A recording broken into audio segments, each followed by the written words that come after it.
Hey everyone, me Kevin here with the latest developments in the stimulus saga. We'll start with Rand Paul, then we'll get to Trump, and then Biden. I want us all to just take a quick moment here and take a look at what Rand Paul suggests about the stimulus checks.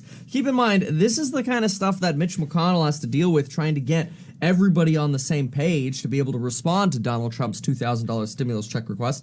And the more we have stuff like this, the harder it is for Mitch McConnell to actually come out and say, hey, we've got a unified message. Mitch McConnell did put out a Christmas message yesterday, but he has said nothing about stimulus checks or the COVID relief package since Donald Trump's $2,000 requirement came out.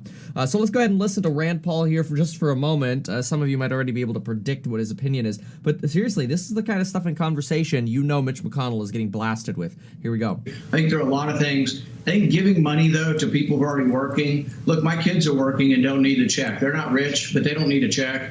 And most working Americans don't need a check right now. It's a really foolish, egg-headed, left-wing socialist idea to pass out free money to people. Yeah, so there's Rand Paul for you. Anyway, yesterday we learned that Donald Trump is doubling down on his demands for $2,000 stimulus checks per his conversations with Lindsey Graham, who is convinced that Trump will require $2,000 stimulus checks and Section 230 liability reforms, stripping YouTube, Facebook, Twitter, and other platforms of liability protections for content posted on their website. Remember, if you hear Section 230, it's really good to connect this directly to stimulus, because Donald Trump is requiring these Section 230 changes along with the $2,000 stimulus checks. So getting checks without Section 230 changes seems to grow more and more difficult every single day, especially since every time Donald Trump seems to tweet on Twitter about the election, he ends up getting more and more pissed off because he gets flagged more and more frequently. In fact, what we could do is we could just take a quick look at some of his tweets from this morning. He had multiple tweets this morning. We'll quickly go run through these here. So here we have Donald Trump complaining about the NDAA. He mentions Section 230. He mentions the troop withdrawal, which he wants to see, but Congress is actually against withdrawing troops from Afghanistan, leaving that potential power vacuum, and is very upset that Congress wants to rename our forts, the Confederate bases.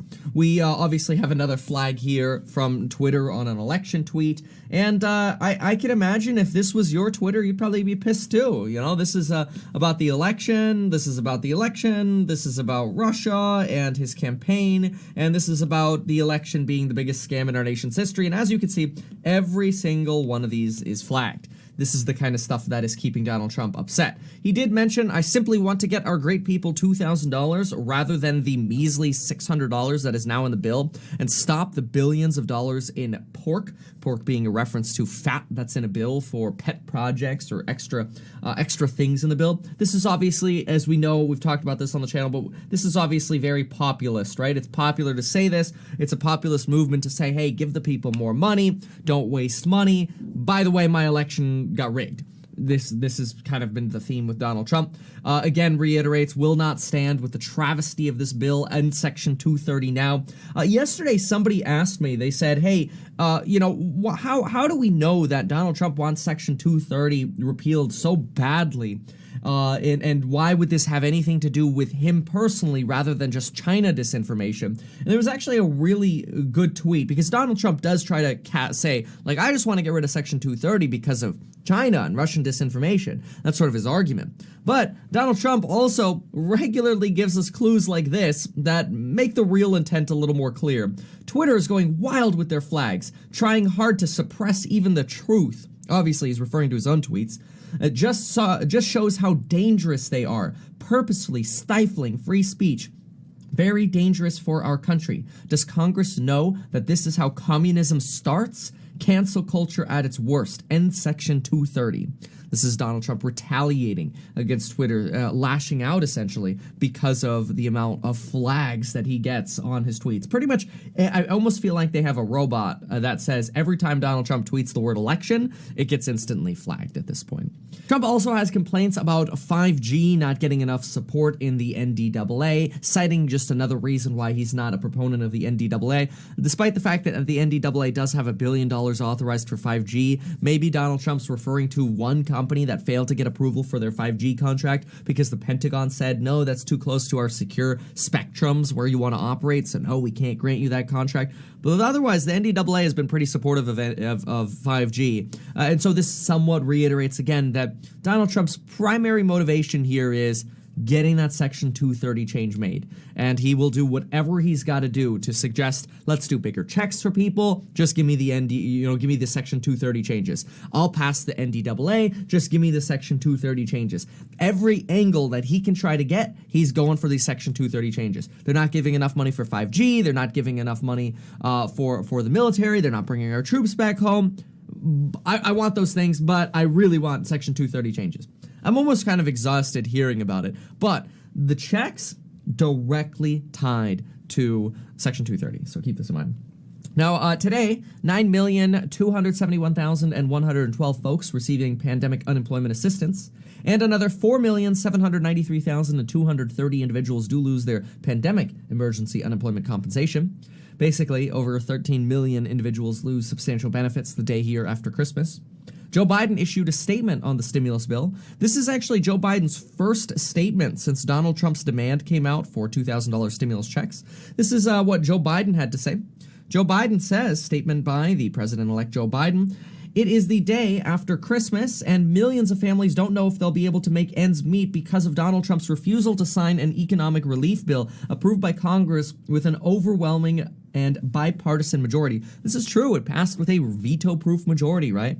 But the odds of us actually being able to see Congress veto the stimulus bill seems to be very low. The timing is still unclear as to when those 10 days began, but we will find out. This abdication of responsibility has devastating consequences. Today, about 10 million Americans will lose unemployment insurance benefits. In just a few days, government funding will expire, putting vital services and paychecks for military personnel at risk. In less than a week, a moratorium on evictions expires, putting millions at risk for being forced from their homes over the holidays. Delay means more small businesses won't survive this dark winter because they lack access to the lifeline they need, and Americans face further delays in getting the direct payments they deserve as quickly as possible to help deal with the economic devastation caused by COVID. And while there is hope with the vaccines, we need funding to be able to distribute and administer them to millions of Americans, including frontline healthcare workers. Biden went on to say this bill is critical. It needs to be signed into law now. So this is Joe Biden calling for that the $600 stimulus check package be signed into law immediately. He says that this is the first step and a down payment on more action that we'll need to take early in the year to revive the economy and contain the pandemic, including meeting the dire need for funding to distribute and administer the vaccine to increase our testing capacity. In November, the American people spoke clearly, and now it is a time for bipartisan action and compromise. I was heartened to see members of Congress heed that message, reach across the aisle, and work together.